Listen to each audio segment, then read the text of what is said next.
The story begins in a blacksmith shop, where the protagonist named Bill Raw raises his hammer and activates his golden hand skill, thus invoking the divine connection with Mjolnir using magic. He levitates an iron bar and sets it in place, preparing to forge it into a holy relic. Upon striking the iron while singing to Mino Meitosu, the bar begins to glow brightly, eventually transforming into a radiant sword known as the Holy Light Reaper.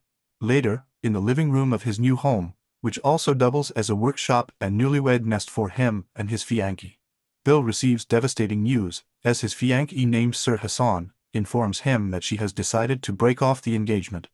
Surprised, Bill immediately asks her why, reminding her that their union was arranged by both parents, and that according to the agreement, he would inherit the family blacksmith shop, while she would assume control of her family's business enterprise. In response, if she reveals that she has fallen in love with another man, and while she is talking, she throws a glance towards the door, where another man is standing, he enters the room and hugs her in front of Bill, who is horrified to discover that it is his own brother named Zekin. Stunned, Bill demands to know when it all started, to which Zekin replies that their relationship started after the death of Sir's father, when she was in mourning, and Bill had prioritized work before her. Sir adds that unlike Bill, Sechin comforted and supported her during that difficult period. Trying to justify himself, Bill explains that he had no choice, because he worked tirelessly to save the Hassan Trading Company from collapse, but Sechin mocks his effort, claiming that the recovery of the company was pure luck, thanks to the timely arrival of an important client. As Bill watches in disbelief, Sir intervenes, not to defend him, but to claim that it was his own determination that saved the company, since after his father's death, he refused to give up, and fought to keep the business alive. Bill is shaking with rage because even if all that was true, he can't believe that he was betrayed in such a way, especially after having built a house together and opened a new store.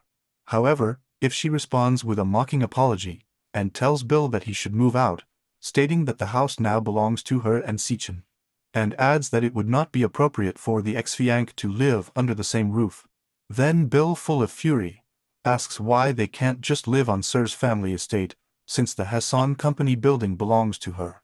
But Sir flatly refuses, claiming that now she is the head of that household, and that her pride does not allow her to accept less. Confused, Bill demands to know what he means by that, and in response, Sechin puts her hand on his belly and announces that she is pregnant with his child. Full of rage, Bill grabs him by the neck and demands to know if he is serious, to which Zekin tells him to calm down, warning that he might scare Zur. Only then does Bill notice that she is holding her belly. Realizing the truth, he then pushes Sachina aside and turns around to leave, saying that if things are like this, they can keep the house and the store. Just as she reaches the door, Sir asks her to stop, and when he asks her what she wants now, she begs him not to leave the store, claiming that his company still needs the weapons he forges.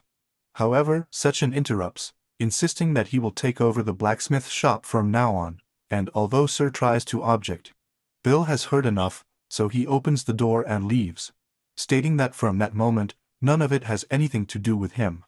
As he walks away, Sechin stares at the door, vividly remembering a conversation with his father when he was a child, in which he asked him why he always favored Bill, insisting that he too could take over the family blacksmith shop.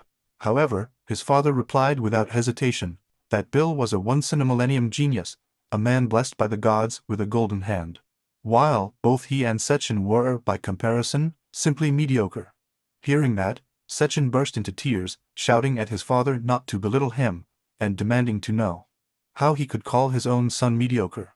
Since then, Sechin has deeply resented his brother for having his father's trust, for being blessed with talent, and for having a beautiful fiancée. That resentment gradually turned into hatred, and it was precisely that hatred that prompted her decision to hatch a plan to take everything from her brother. Just at that moment, someone knocks on the door, and as it opens, a young woman enters the blacksmith shop, accompanied by gentlemen, and carrying a bouquet of flowers in her hands. Then and there, he asks if anyone present can tell him where to find Master Japwai. Upon seeing her, both Sechin and Sir are dumbfounded before bowing hastily, as the young woman standing before them is none other than Princess Anna Rose of the kingdom. Anna Rose apologizes, clarifying that she actually wanted to ask about the owner of the Japusai blacksmith shop, and explains that she had heard that Bill Craft had opened his own workshop, so she brought a bouquet to congratulate him, which leaves Sechin completely confused as he wonders why a princess would visit any blacksmith shop, and how she even knows him. Then, Anaro approaches Sir, recognizing her as the daughter of the president of the trading company Hassan, and as the woman who was engaged to Bill. He congratulates her and tells her how lucky she is to marry such an extraordinary man, leaving Seer completely baffled. Annoyed, Sechin clarifies that the engagement between Bill and Sir was cancelled, and that he also left the workshop. So now he is the new owner of the Japusai blacksmith shop. Anna Rose looks very surprised to hear this, but she quickly regains her composure as she is tying up ends. And a sly smile appears on her face. Then and there, he asks if Sechin is the one who will take over the blacksmith shop, to which Sechin confidently replies, stating that he is. And he puts his hand to his chest, assuring that he will assume all the responsibility of the workshop, and everything that implies. However, Anaros immediately notices the absence of a mark on his hand, symbol of mastery in Japusai, and laughter erupts. Finding it absurd that someone like him dares to make such statements with such unfit arms, and still laughing, he turns to leave, saying that his business in that place is over, leaving both Sechin and Sir completely confused. Either way, she orders one of the gentlemen to immediately cancel all dealings with the Hassan Trading Company. The gentleman abides by the order without question, after which she issues another directive, this time an emergency one. He orders them to search for Nabi using all available resources, noting that he must not have gotten very far. One of the gentlemen, with some hesitation, asks him why it is so important. If now Bill's brother is the one who will take over the family blacksmith shop, to which Anaro turns to him and asks if he really doesn't know anything about what it means to be a Hapuai. Meanwhile, Bill is standing by a quiet lake, throwing stones on the surface of the water, while he takes in everything that happened. He has made a decision, no matter what happens. Even if they come crawling back with apologies, he will never return to the capital. With that firm resolve, he activates his golden hand and calls for the connection with the divine hammer Maholner. As the circular mark of his hand glows and the hammer clangs, he recalls a conversation from his childhood, when he asked his ailing grandfather who was a Hapuai. His grandfather explained that a Hapuai is a blacksmith blessed with the golden hand, a rare gift passed down through generations. Upon further inquiry, the old man revealed to him that the golden hand grants a unique forging ability, and that every Japuai in history possessed one. While remembering this, Bill throws a gold coin into the air and activates his ultra-chemistry ability, hitting the coin in the air and transforming it into a small ingot of pure gold. Although this would be enough for him to travel for years, he knows well that he should not flood the market with this type of objects, because it could cause an economic crisis. He also recalls how his grandfather revealed to him that most golden hand bearers only receive one skill, but that he, Bill, was different, as he possesses 5 different forging skills, thus being the only Hapuai recorded in history with such power. It was then that his grandfather handed him the hammer, telling him that the Hapuai had perfected their art for generations to forge divine artifacts, and entrusted him with the sacred relic that he had created himself, the divine hammer Maholner, declaring that from that moment, Bill was the new Hausai. This is how Bill inherits both the name of the workshop and the sacred artifact from his grandfather, Jenko and Craft. And since then, he has kept the city barrier, the hero's sword, and a myriad of sacred relics, all under the orders of the king. Meanwhile in the kingdom, Princess Anaros explains to a knight that the reason why the kingdom remains peaceful is because the sacred name of Bill as Hapuai still resides there. Realizing the gravity of Bill's absence, the gentleman warns that the barrier could be in danger. However, the princess reassures him, assuring that Bill recently reinforced the barrier, and that he should remain stable for at least a year. Given that, the gentleman asks if they should inform the heroine Carolina about the situation, but Anaros throws his bouquet aside, and replies that it's not the time yet. In addition, Bill had recently performed the maintenance of the sacred sword. So unless a horde of ancestral dragons suddenly attack the kingdom, everything should remain stable. With that assurance, the princess issues a direct order: find Bill immediately, to ensure the protection of the barrier and the security of the capital, an order that the knights unhesitatingly abide by. Anaros, for his part, knows that Carolina not only trusts Bill as a master craftsman, but also as a man. And now that Bill is finally single, The princess believes that it is the ideal time to win his heart before someone else does. Meanwhile, Bill uses his skill to open his storage box, and when a black container appears, he throws the gold bar inside as travel money. He then reveals that the maintenance job was something his father took on after his grandmother's death, simply to put food on the table. However, since maintenance is not the true function of a hapui, he believes that Sechen will be able to run the workshop without a problem. What he learned from his grandfather is that the true role of a hapui lies elsewhere. After giving him the divine hammer Mjolnir, his grandfather explained to him that this was a model, an artifact created to inspire him in his future work. With that, she shared her last wish with him, that Bill fulfill the true mission of a hapui. As she began to cry, her grandfather patted her head tenderly, and in Bill's voice, told her that she should forge original holy relics and offer them to the heavens. After pronouncing those final words, he passed away, while Bill hugged him through tears. Remembering that moment, Bill realizes that his grandfather was guiding him the whole time, and then he throws a stone into the air, and hits it in mid-flight with the divine hammer, transforming her into an SS-rank teleportation crystal, an artifact capable of sending its wielder to a place he has never been. By crushing the crystal, he orders its activation, and as the magic begins to act, he reflects on the fact that now, being recognized as a legendary craftsman just like his grandfather, he has decided to travel the world to perfect his skill and find new sources of inspiration, with the ultimate goal of forging a sacred relic even grander than Mjolnir himself. When the teleportation process ends, Bill finds himself in a completely unknown place as expected. But suddenly he hears the desperate cry of a girl asking for help. As he turns, he sees a young woman being chased by a bear, and notices that they are heading straight towards him. The scene takes him by surprise, and as he watches, the terrified girl cries out for help. Without hesitation, Bill hits the bear's head on Mjolnir, eliminating him instantly. With the danger removed, he quickly examines his surroundings and wonders where he has ended up, maybe a forest near the kingdom, but decides to put that aside for now and concentrates on the girl. As he approaches to see if she is okay, he is shocked to discover that she is Beast Girl who has lost a leg. When asked again if she is okay, she notices a necklace around her neck. She tries to hide it quickly, but Bill realizes that that was a slave, probably owned by a merchant, who was also attacked by the bear. She then mutters that it hurts, and when Bill approaches to assess her wound, the young woman begins to scream in terror, seeing her panic. He immediately stops and speaks to her gently, asking her not to move. Recognizing her fear, he decides to calm her down first, so he activates his golden hand skill, and brings the divine hammer closer to her. Although she hesitates at first, the girl begins to calm down when she feels the peaceful aura that the hammer emits. Now that she's more relaxed, Bill assures her that he has no intention of hurting her. He then picks up the hammer and activates the total restoration skill, carefully dropping it on her thigh, where the leg is missing. The girl screams in pain as her limb begins to regenerate, her wounds healing quickly until in a matter of seconds, her entire leg is restored as if nothing had happened. Stunned, she asks him what he did, and Bill explains that he used his hammer to activate an ability called Total Restoration, which repairs damaged body parts. Then, he tells her to stay still because she is going to use another skill. As she looks at him in bewilderment, Bill suddenly hits the necklace with his hammer, activating the disassemble ability, which causes the object to glow brightly and then disappear without a trace. Then Bill tells her that she is truly free now, since if she had tried to remove the necklace by herself, her head would have exploded.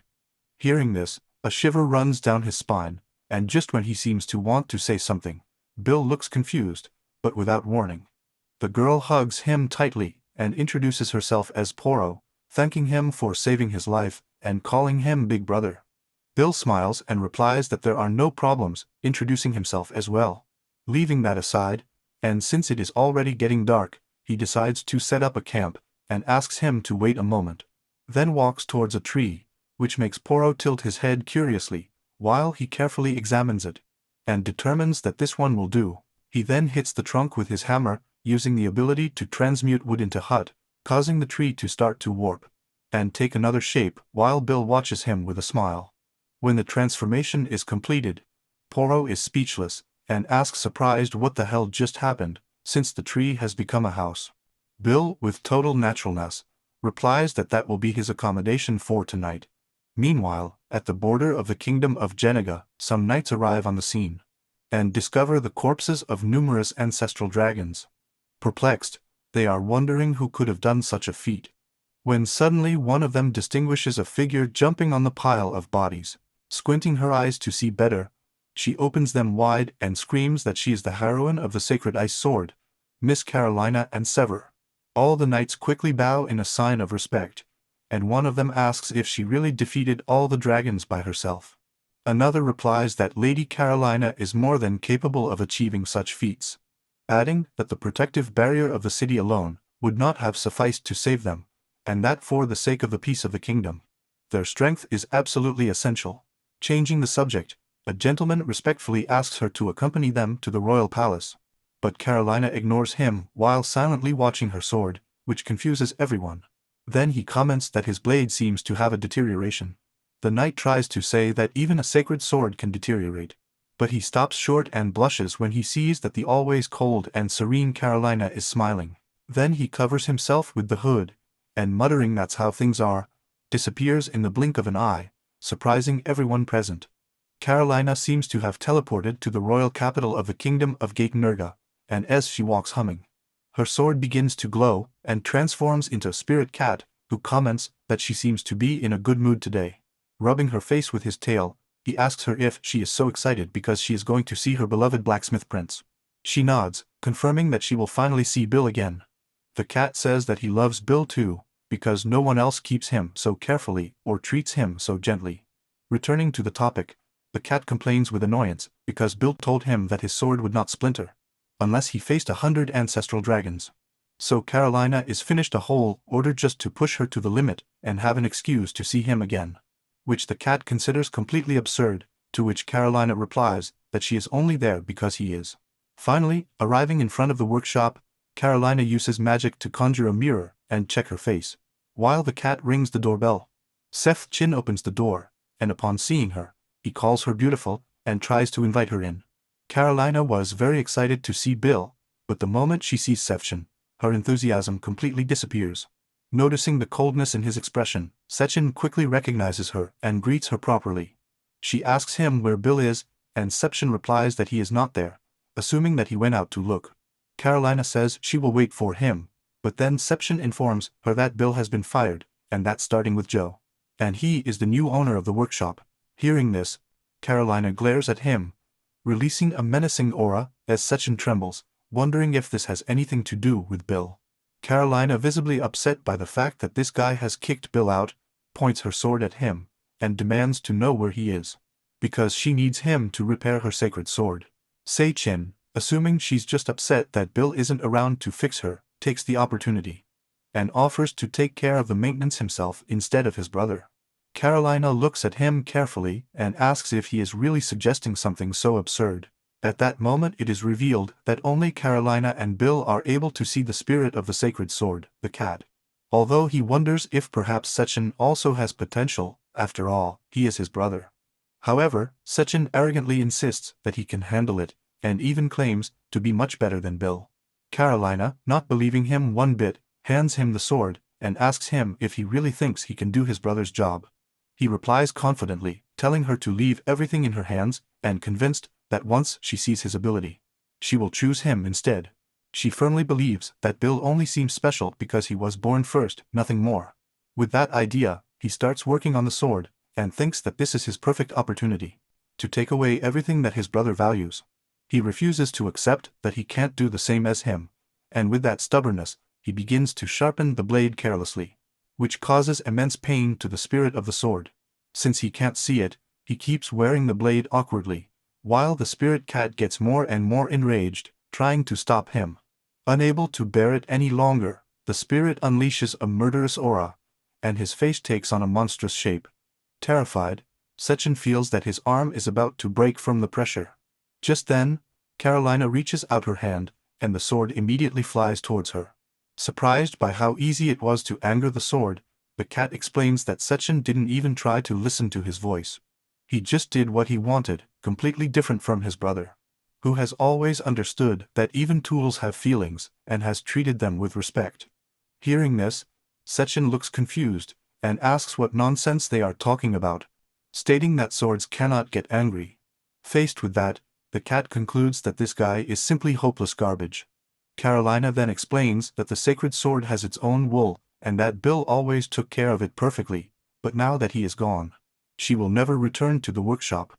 Before leaving, she informs him with a stern look that both she and the sword have proven her true ability, and that she is light years ahead of her brother. As she turns to leave, Sechin begs her to stop, but she continues walking without looking back. At that moment, Surla returns to the workshop and sees Carolina leaving. Confused by her presence, she stops in surprise when Sechin screams from inside, begging for another chance, and then collapses on the floor, insisting between sobs that he is better than his brother, leaving Zur even more bewildered. His confusion quickly turns to horror when he sees the chaotic state the workshop is in, and he asks Sechin, with a mixture of anger and surprise, what the hell happened here. With a trembling voice, he informs her that somehow, he angered Lady Carolina, who said that she would never return to the workshop again. He tries to reassure her by saying that even if the heroine doesn't come back, there will always be other customers. But that only makes her angrier, and he yells at her asking if he's a fool, reminding her that if Carolina hates them, it's like the whole kingdom hates them too, which means they're finished. Overwhelmed, Sechin yells at her to shut up, and she responds by demanding that he stop screaming and get on with fixing the mess right away. Just then, a man appears at the entrance of the workshop and goes to Searle, calling the president, informing her that the royal family has cancelled her order. Still engrossed in the discussion, she responds without thinking that she already knows and orders him to leave. But the moment is suspended in the air while both she and Sechin freeze and slowly look at each other, confused, to then ask in unison, who cancelled the orders. Meanwhile, in the jungle, in the tree house that Vi has built, Por is amazed to see that it includes a hot tub, delicious food, comfortable clothes and a soft mattress. Impressed by all this, she asks Bill if perhaps he is some kind of wizard, to which he laughs and replies that no. He simply used one of his abilities to grant protection to the house. He then used supreme alchemy to create food directly from the ingredients. Spliff amazed, she finds his amazing abilities, and tells him that he is amazing, which sincerely touches Bill, as he has been working himself to exhaustion lately, and it feels good to finally be appreciated. He even remembers how Shirley manipulated him into believing that it was completely normal for a blacksmith to forge 9,999 grade swords a day. Leaving that behind, Poro tells him that she thinks he's a great person, which takes him by surprise. When he thinks about it, he reflects on how his grandfather was an extraordinary genius, who created one miraculous work after another, while his father, although he did not have the same talent, was always diligent, careful and willing to help others. Bill thinks they were the real geniuses. He, on the other hand, sees himself as an ordinary blacksmith, who learned a few tricks, and who simply wants to make people smile. When he looks up to continue talking, he realizes that Poro has already fallen asleep, which makes him feel a little sorry. As he mutters, wondering how he could fall asleep in the middle of conversation, still, he is glad that she feels comfortable enough to rest. She must have been really exhausted to fall asleep so quickly. With a gentle smile, he decides to go to bed too, and so, the two spend the night in that dangerous jungle. At dawn, Bill wakes up, yawns and greets Poro with a carefree good morning, but when he gets no answer, he assumes that she is still sleeping, and goes to her bed to wake her up, being completely stunned to see an older, unknown but beautiful girl lying in his place. Confused, he wonders who that woman is, but noticing the ears and the tail, a wild and impossible idea crosses his mind. Before he can understand what is happening, the girl opens her eyes, smiles with joy, and calls him Big Brother, just like Poro used to do. Shocked, Bill realizes that it really is her and quickly asks her how she has changed so drastically. Poro, looking at his own body, replies that apparently he has gone through an evolution. Shortly after, when they leave the treehouse, Bill asks her to slow down as she is going too fast. She stops and thanks him for the clothes he made her, saying that they are very comfortable to move around in. Intrigued, Bill asks him what he means by evolution, and Poro explains that when a monster absorbs enough mana, it can evolve to a higher rank species. As she has monster blood for being a best folk, she can also evolve. Apparently, the meal Bill prepared the night before was loaded with mana, and that caused his transformation. That aside, Bill asks her if she plans to follow him, and she replies with another question, if his presence bothers her. He rushes to assure her that this is not the case, and Poro, with a slightly flushed face, lights up, and tells her that he has nowhere else to go, besides that he wants to stay by her side. Seeing that new side of her, Bill realizes that she has not only changed her appearance. Then, out of nowhere, Poro whispers to him that some kittens could do too, which takes him completely by surprise, overwhelmed and blushing. Bill runs out screaming that he's not ready to be a father yet, while Poro chases him asking him to stop.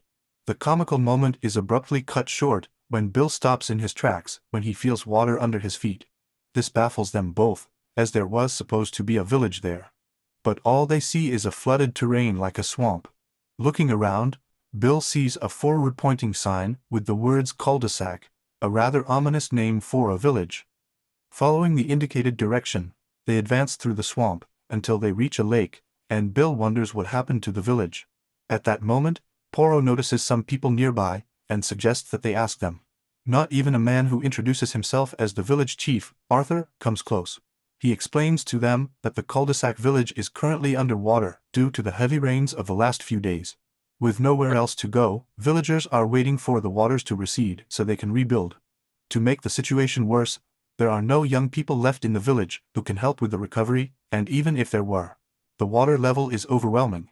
Hearing all this, Bill decides to help them, and without giving much explanation, he walks towards the forest, while Poro asks him where he is going. Bill then climbs to an elevated point and scans the area. When Poro asks him what's going on, he replies that just as he suspected. The mountains surround the village in a way that creates a natural basin, which explains why it floods so easily. Still, he thinks he could fix it. With a clear idea of what needs to be done, he takes his hammer and activates the golden arm skill, ordering Mjolnir to increase in size. Upon obeying, the hammer becomes gigantic, leaving everyone present speechless. Using all his strength, Bill slams him to the ground, causing a powerful shockwave as a cloud of dust rises into the air, and a huge crater forms under the impact. Then, he reduces the size of the hammer a little and hits it against one side of the crater. The impact cracks the edge, and soon the water that was flooding the village begins to flow into the crater, forming a huge reservoir. The villagers and Poro watch in amazement as the water drains quickly, and in a matter of moments, the village is completely dry. Seeing the ravages left by the flood, the villagers are devastated, but Bill calmly explains that wooden houses, especially old ones, suffer damage easily after prolonged exposure to water. He then opens a storage box from which dozens of stones float, which leaves the village chief confused, who asks him what he plans to do with them. Without answering, Bill activates his golden arm again and hits the ground while invoking his total creation and restoration ability.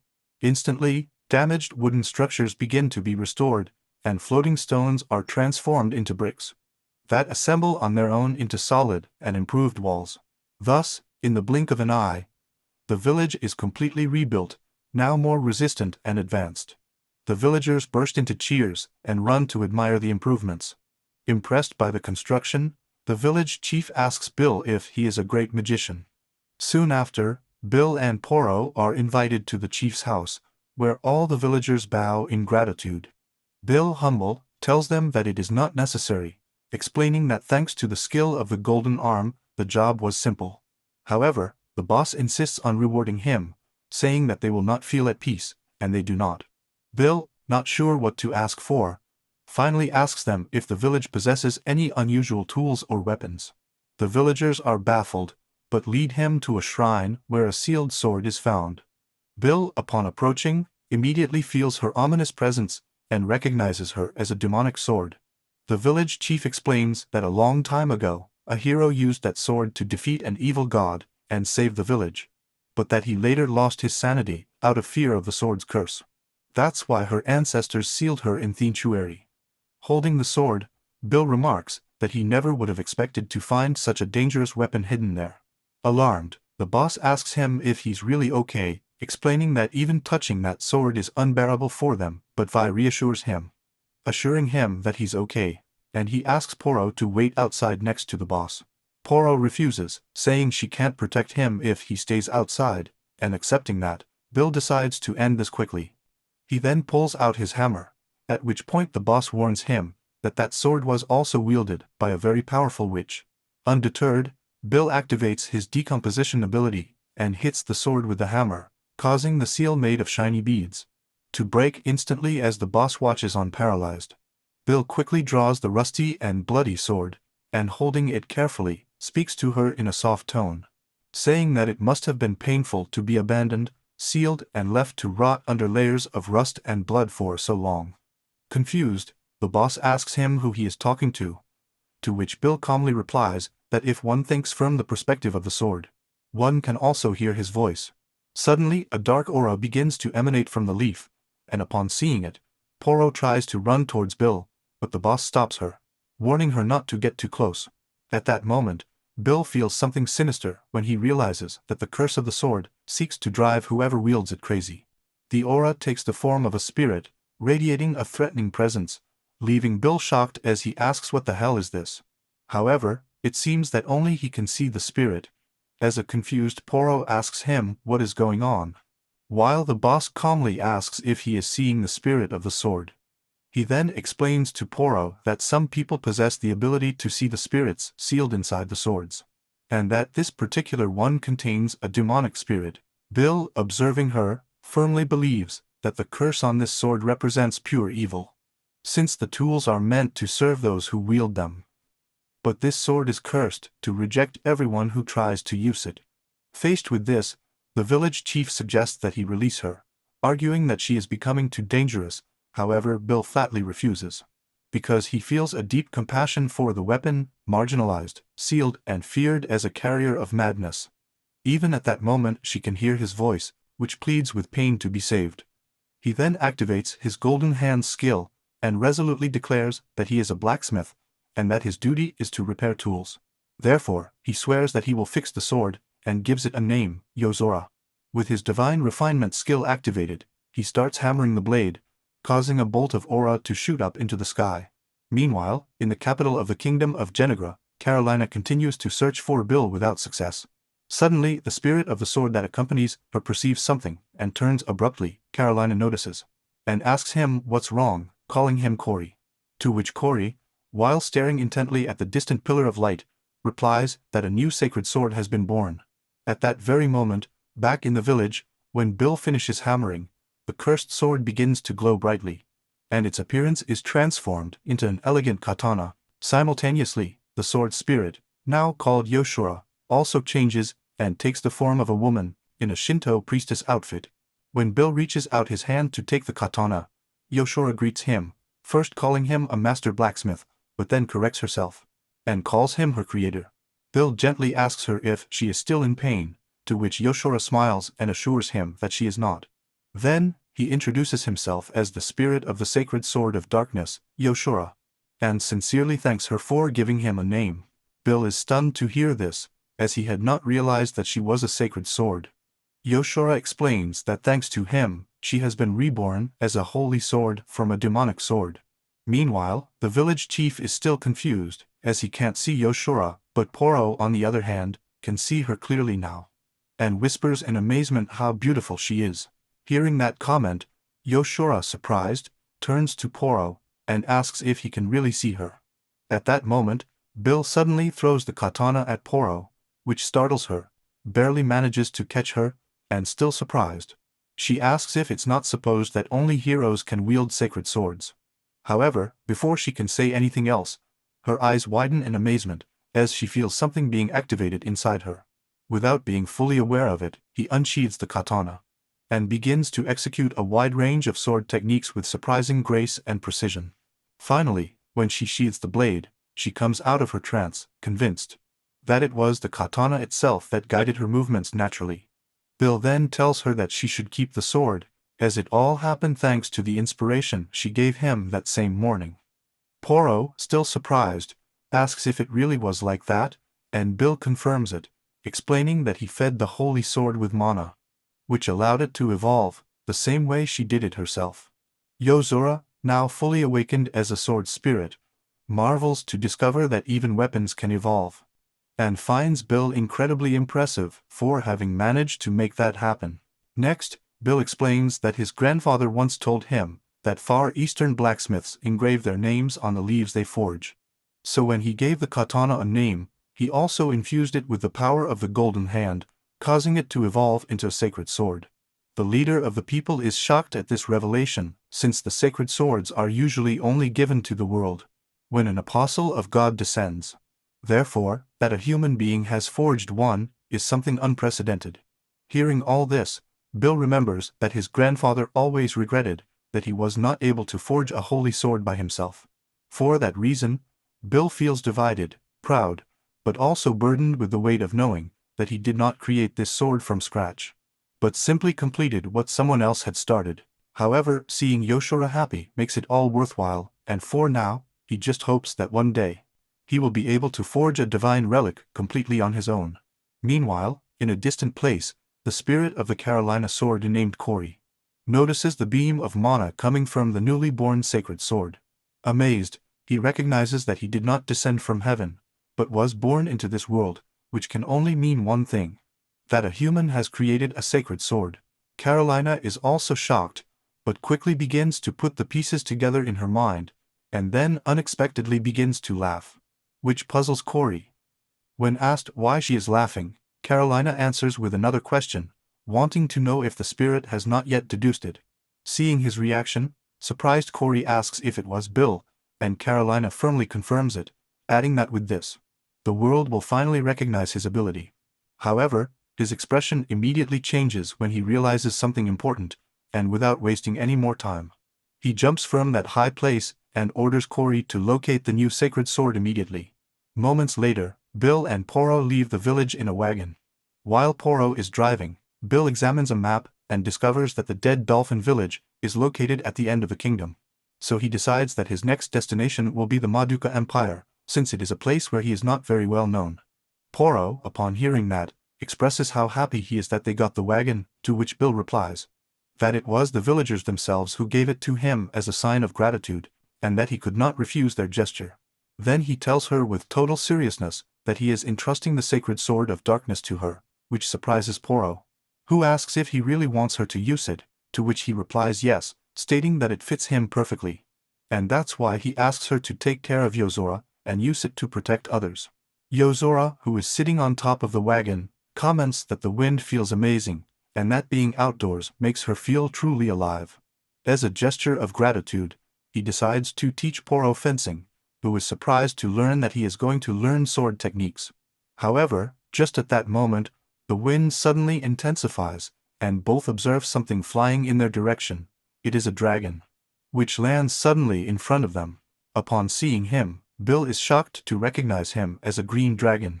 The dragon quickly takes flight again, and Bill realizes that he is preparing an air attack. However, instead of worrying, she watches him with fascination, since his scales are ideal materials for making armor. Hearing that, Yosora wryly remarks that her creator seems to see the monster only as living material, and then suggests that they leave the dragon in Bill's hands, adding that it will also be a good workout for Poro. She, stunned, asks if Yoshura is talking about a real combat, and Bill confirms it, saying that he thinks it's a great idea, since he also wants to see Yoshura's abilities in action. The dragon spins in the air and swoops towards them. Yoshura tells Poro to get ready, and they both jump towards the dragon, which starts gathering fire in its mouth, ready to launch it. Meanwhile, Bill is watching from below. Poro nervously draws his sword with his eyes closed, and throws a slash at the dragon's neck, believing he has dealt a critical blow. Excited, she calls Bill to see what he's done. But at that moment, he realizes that the wound was not deep enough. Even worse, the dragon turns around and charges at them again, with a mouthful of fire. Floating in the air thanks to the power of Yoshura, Poro begins to panic, not knowing what to do. Then, Yoshura speaks to him gently, tells him to calm down, and guiding his hands on the sword, explains that he must trust the blade, since it, in turn, will connect with his heart.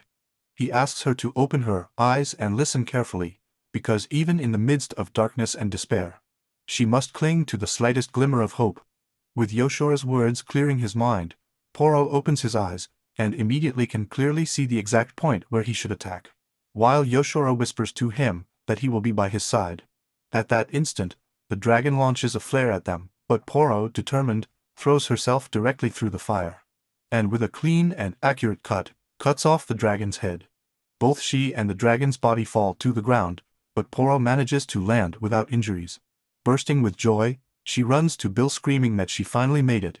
Bill smiles at him and tells him that he did a good job, although Yosora points out that Poro couldn't even use 1% of his true strength and that he didn't manage to kill the dragon with a single blow. At that, Poro's smile fades, realizing that despite Yoshora's guidance, she is still just a beginner with the sword. However, Bill slaps her on the head and tells her that it wasn't bad at all for a first fight. And then he turns to Yosora to ask her opinion. She just nods, which causes Poro to smile enthusiastically again. Meanwhile, deep in the jungle, Cory tells Carolina to slow down, arguing that there is no reason to rush. But Carolina responds by explaining that a single sacred sword is powerful enough to bring an entire nation to its knees. Then, he adds that if the other countries come to discover Bill's existence, he asks him firmly, "What do you think will happen?" Cory is stunned, realizing that the unbridled greed of the governments could easily provoke a war for Bill.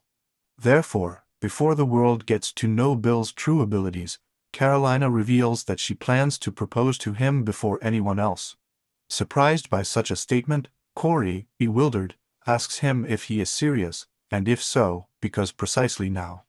Embarrassed and somewhat upset, Carolina explains that once people find out that Bill is a divine blacksmith capable of forging a sacred sword, women from all corners of the world will start proposing to him en masse, so she flatly refuses to allow that to happen, and urgently asks Cory how far away the sacred sword is.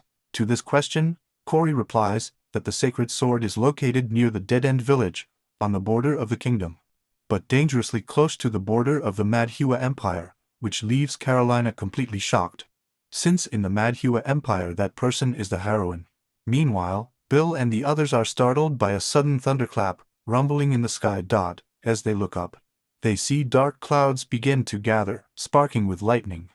Just as Poro asks what is happening, and a powerful lightning strikes in front of them, generating a Reaper flash. At that moment, Vile alert, she immediately suspects who could be behind this, and wonders if it's really about her.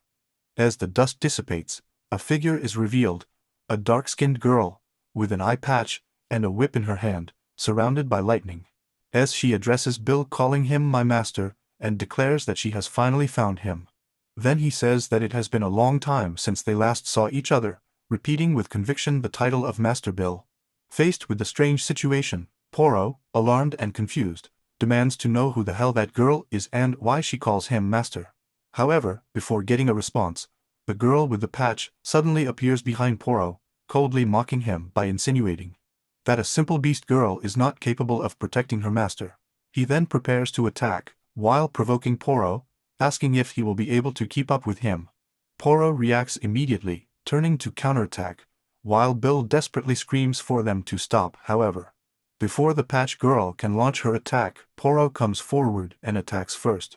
To his surprise, the girl blocks the blow with ease using her whip, leaving Poro dumbfounded to see that the whip is so resistant that his sword trembles when impacting against it. He wonders what kind of weapon that is. The girl smiles arrogantly and asks him if he really thinks it's just a whip.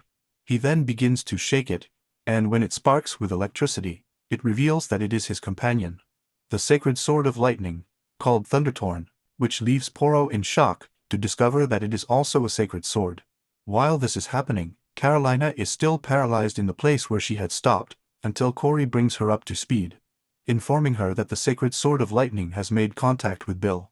He explains that in the whole world, there are only 6 sacred swords, each wielded by a woman known as the Battle Maiden, to which Carolina adds that the girl with the patch is one of them, and her name is Lakia, the heroine of the lightning that wields the powerful Thundertorn.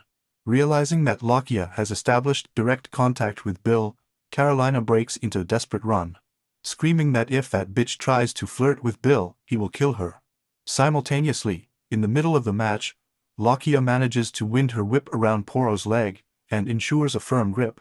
laughing while commenting that he caught her as if she were a fish on the hook. Poro struggles to free his leg, hitting the whip, but the whip is so resistant that his attack has no effect. Lakia teases further, saying that despite having a holy sword, she can't even cut a whip. Then he releases her with disdain, saying that he is not used to mess with children. Immediately after, he begins to generate rays from his whip and throws them at Poro, telling him to leave this to adults. Just as the lightning is about to strike her completely helpless in the air, Bill intervenes using his special ability, Supreme Refinement, Air Shield, deflecting the lightning, which ends up hitting a nearby mountain, which is completely erased, leaving Joshua totally impressed. Once the immediate danger is resolved, Veal gently catches Poro as she falls and apologizes, saying that he shouldn't have let her face this situation alone, as her opponent is extremely strong. But Lakia gives no respite, and hits the ground with her whip, firmly declaring that Poro is too weak, and that for that reason, he cannot accept her as Bill's wife. Bill tries to clarify that Poro is not his fiancée or anything like that, although Lakia interrupts him, asking if he remembers his deal, that if she won, he should accept her as his wife. This leaves Poro completely stunned, while Bill asks Lakia if he always has to joke about things like that. But she responds with a serious and defiant tone, asking if perhaps it seems that she is joking. Without further ado, he begins to swing his whip in the air, resolutely declaring that he will get over it today. The dark clouds become even denser and the intensity of the lightning increases, which makes Yoshora realize that the situation is really serious since Lakia is not playing. So the heroine warns Bill to get ready to witness her ultimate technique, the Draconic Storm, after which, thunder takes the form of a mythical dragon and pounces on them. Faced with this scenario, Yoshora now fears that if it impacts, everything will be reduced to ashes. However, Bill remains calm, and stating that he has no other choice, he decides not to hold back.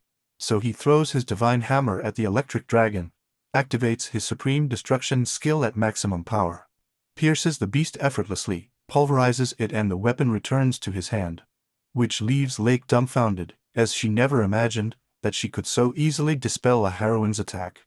As always, he considers it truly impressive. Once the situation calms down, Poro asks Bill who Lakia is, and before he finishes, he explains that she comes from the Empire, that she is the heroine of the lightning and bearer of the evil eye. When Poro inquires about said eye, Bill relates that as a child, Lakia was the victim of a disaster, and was cursed with the eye of the god of death, which causes any living being that is observed by her right eye to perish, becoming a catastrophe for the Empire. Despite countless attempts, no one managed to cure her, so without alternatives, she was sentenced to death. Although just then, they discovered that he was also wielding a sacred sword, and not being able to afford to lose it, they postponed the execution, while they looked for someone capable of lifting the curse, until they finally found him. At that time, his power was not enough to remove the evil eye, so he could only seal it with a magic device. This is the reason why she has come now, because she can't stand being locked up in a dungeon anymore. She goes to the man who once saved her, because he is her only salvation and the one she loves. Although she does not want to remain protected, but to become strong enough to defeat him. That's why, as soon as the sacred sword was forged, he undoubtedly understood that it was his work and ran here. Remembering how he created the sword, Bill conceives an idea, approaches it, and while Lakia pronounces his name, confused, asks him to remove the seal from his eye. This request startles her and worries Poro, who warns her that she might die, while Yoshora asks what she plans. Ignoring them, Bill looks at Lakia and asks her if she trusts him with her life, to which she firmly replies that yes, because her life belongs to him since he took her hand and she gave it to him. After which, she tries to lift the patch, although it is difficult for her, so Bill gently stops her, saying that everything is fine. And with a quick jerk, he removes it himself.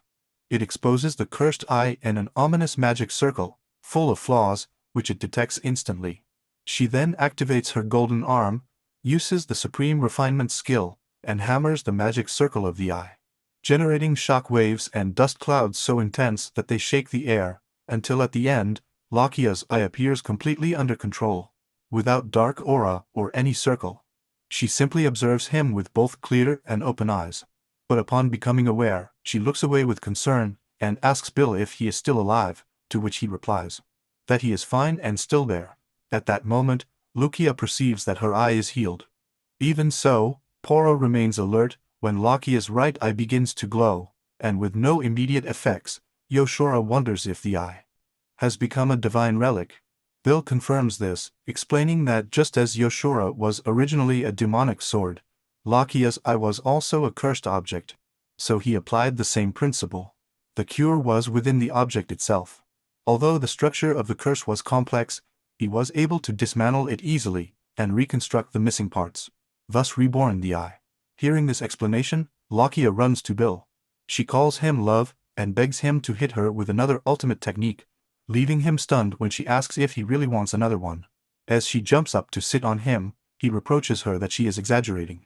But, in that instant, a drop of water falls on his face. When he looks up, he sees that Lakia is crying with joy. Through tears, she tells him how amazing she is for having broken his curse, and thanks him, to which he responds by acknowledging that he has become stronger. But as soon as he admits it, she immediately tells him to marry her, although he flatly refuses. Meanwhile, in the kingdom of Gunurga, in the Hapui store, Sechin uses a demonic-looking seal and presses it against a rusty and worn sword. The seal leaves a mark similar to the magic circle that Lakia had in her demonic eye, and as the mark begins to shine, it transforms the old sword into a high-quality weapon, like new. With a malicious smile, Zekin marvels at the power of the seal, as he can now make all the fake tools he wants. Then he turns to someone who is at the entrance of the store and thanks him. But that person replies that there is no need for thanks, and tells him to make good use of the cursed fake stamp.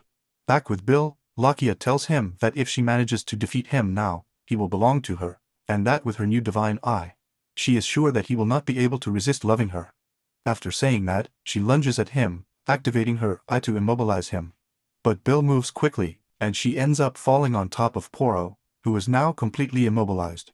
Surprised, Lakia asks why the technique worked on Poro, but not on him, to which Bill replies that of course, it couldn't affect him, since he is the original creator of the eye. As he did not want to die by his own creation, when he refined it he incorporated a safety mechanism that made him immune. While Poro praises Bill for his awesomeness, Lakia teases in frustration, regretting that she missed her only chance to stay with him. Later, they finally arrive at Meduak's empire, and inside the carriage, Lakia leans on Bill and tells him that although it is not the wedding announcement she had planned, she still wishes to inform the Empress that he restored her eye. Hearing that, Bill asks him how His Majesty is, and Poro, who is driving the carriage, replies that he will know soon. Since they have arrived in the imperial capital, the city of Carter, protected by a barrier dome. When Bill sees the city, he comments that every time he sees it, it seems impressive to him, since the barrier stretches all over the sky.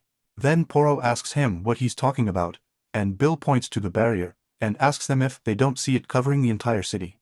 To which Yozora explains that what he's seeing is the barrier that protects the city, and that normally humans can't perceive it. But if he can see her, that means that his skills as a craftsman have improved markedly.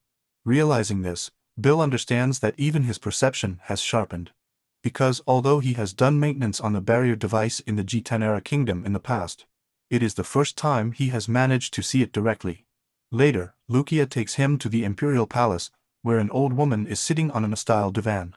Lakia greets her as Her Majesty, and informs that she has returned, and Poro is surprised to discover that the leader of the empire is a woman. But Lakia explains to her that the empire values strength above all, regardless of gender. She relates that when the empire faced a catastrophe, His Majesty Artemis personally led a private army to protect the nation, thus earning the empire's recognition. Then the Empress Artemis greets Bill, telling him that it's been a long time, and he responds with a bow, saying that I feel like a whole lifetime has passed. This exchange leaves Poro stunned, who asks if they know each other, and Lakia explains that it was Empress Artemis who first asked Bill to lift his curse. In a weak voice, Artemis thanks that Bill has come to Lakia's aid once again, and apologizes for not being in a good condition. Which leads Poro to ask if she is sick, and Lakia confirms that His Majesty's lungs are damaged, giving him a terrible cough. He also explains that even with the best medical technology of the Empire, they have not been able to cure her. When Artemis claims that she doesn't have much time left, Bill replies that that won't happen, as he firmly believes that she is strong and will manage to recover. But Artemis gently denies, saying that it can't be helped that her body is falling apart, and that even doctors have said that she has little time left. However, putting that aside, she says she can now be at peace, after having had the opportunity to thank him before the end. At that moment, Bill tells her that he has a request to make to her, and she instructs him to speak freely, since he is the savior of the heroine and the Empire. With her permission, he asks her to allow him to heal her damaged body, which leaves her completely surprised, as she replies that healers, even saints, have said that her condition has no cure. In addition, it reminds him that he is a blacksmith, and that he should understand that there is a big difference between objects and people. Villa feels and admits that while his ability can heal wounds and restore lost parts, curing an illness is beyond his capabilities. However, since she described her situation as a body that is falling apart and not as a disease, she asks him to allow her to repair it as if it were something broken. Faced with this, Lakia intervenes, saying that Bill is truly extraordinary, almost to the level of the divine, and that he is definitely worth a try. So finally Artemis agrees, placing her trust in him for having helped Lakia before. With the consent granted, Bill activates his golden arm along with the full restoration skill, and hits the Empress's chest with his hammer. The restoration takes effect immediately. Her body begins to glow and floats as she is completely enveloped by a radiant aura that looks like a sphere of light. Both Lakia and Poro watch in amazement as the light shines with 7 combined colors, but suddenly a man bursts into the room, hurriedly entering to inform the Empress about an emergency. Although when he sees the scene he puts his hands to the sword, demanding to know what has been done to His Majesty. At that moment, Lukia quickly steps forward and calls him General Adrach, explaining that those people are guests of the Empress, and that she is currently receiving treatment. Then ask him what the emergency is. Adrach reports that the barrier device has failed, and to make matters worse, hordes of demonic insects are heading straight for the imperial capital, which leaves everyone shocked while Bill quietly observes situation. Stepping out onto the balcony, everyone can see the immense swarm of insectoid monsters approaching. Fortunately, all the citizens have been evacuated inside the imperial palace. But even the palace will not withstand such a large number of enemies, making the scenario look like a nightmare. Loki then immediately orders Adrach to help evacuate the citizens while she takes care of the monsters. But he stops her, saying he can't do it as the demonic insects are already attacking people through the broken barrier. She then orders him to repair the barrier, but he replies that the engineers responsible are currently outside the Empire, which makes the situation seem hopeless. At that moment, Bill takes a step forward, saying that he will repair the barrier himself, and walks to the edge of the balcony, while Adrach tries to stop him by asking him what he intends to do. Then Bill activates his golden arm, and the sudden light makes Adrach recoil in surprise. While analyzing the barrier, Bill notices a magic circle at its center, one that looks similar to the one he saw in Lakia's cursed eye. Just as he jumps into the circle, the barrier begins to completely collapse, and one monstrous insect almost manages to break through it, followed by others more. But before they can enter, Bill hits the barrier with his supreme refinement skill, which causes an intense glow that completely restores it, leaving everyone speechless. Bill lands safely on the ground, confident that with the intense light from the barrier, the insects won't last long. And just as he predicted, the monsters begin to disintegrate, which leaves Adrach completely stunned. Bill calmly explained that he had improved the barrier, making it self-sufficient and capable of disintegrating any monster that came into contact with it. He also mentioned that the layer he had repaired showed clear signs of having been damaged from the inside. Upon hearing this, Adrach reacted sharply, accusing him of lying and claiming that no one could actually see the barrier. Without paying attention to the interruption, Bill continued his reasoning and argued that a natural degradation would not have caused a total collapse, which left evidence that someone had sabotaged the structure. At that moment, he noticed the obvious sweat on Adrach's face, a detail that was especially suspicious considering that at no time had he directly accused him. Suddenly, a voice echoed from the palace corridor saying that impudence, which was heard to say firmly. Everyone present turned their eyes to the source of the sound, and an unexpected figure Artemis appeared before them. Her appearance was so rejuvenated that even Vi didn't recognize her right away. Seeing the crown on her head, Hadric demanded to know the whereabouts of the Empress. Artemis, unfazed, replied by asking if he had not understood it yet, and solemnly declared that she was the Empress Artemis, legitimate ruler of the empire. That revelation left Poro and Laquia completely paralyzed, while Bill remained bewildered. One of the gentlemen in the room asked what had happened to her body. Artemis explained that her recovery had been thanks to Bill, and that the rejuvenation was probably a side effect of the process. After listening to his words, Bill realized that the Artemis cells had not only been healed, but had also been largely replaced by completely new tissue. The citizens who witnessed the scene began to cheer, seeing the transformation as a miracle, and chanted in unison, "Long live His Majesty Artemis." In the midst of that popular exaltation, Artemis ordered the capture of General Adrach and his immediate transfer to the dungeon. However, when the knights tried to arrest him, Adrach freed himself with violence, and tearing off his uniform, revealed a set of explosives attached to his body. With a defiant shout, Gloria exclaimed to the Seven Powers, trying to activate the charge. Before he could achieve it, Artemis threw himself with great force on him, giving him a kick that made him fly into the air. As her body swept through the hall, the Empress proclaimed that anyone who tried to harm the Empire would find no mercy under her rule. It was then that Adrach's body exploded in mid-flight, thus marking his end. The crowd responded with a unanimous ovation, shouting with fervor, "Viva His Majesty Artemis!" With the threat removed, Artemis turned to Bill and asked him how he could repay such kindness. He calmly replied that his smile was reward enough. Artemis, blushing slightly, gave him a sincere smile. Poro, observing the scene, remarked in a low voice that Bill seemed to be very popular. Laquia nodded and mentioned that Artemis didn't have a husband yet. Surprised, Poro asked if that made her more of a rival, and Laquia confirmed that it did, adding that they would have to face her together. Poro did not hesitate to accept the challenge. Personal conversation aside, Bill turned his attention to Hadrick's last words. "I still didn't understand what he meant by the Seven Powers or who were part of them." While those questions accompanied him in silence, in the capital of the Kingdom of Gayanga, inside the Hassan Company building, Asrirakal was seething with frustration.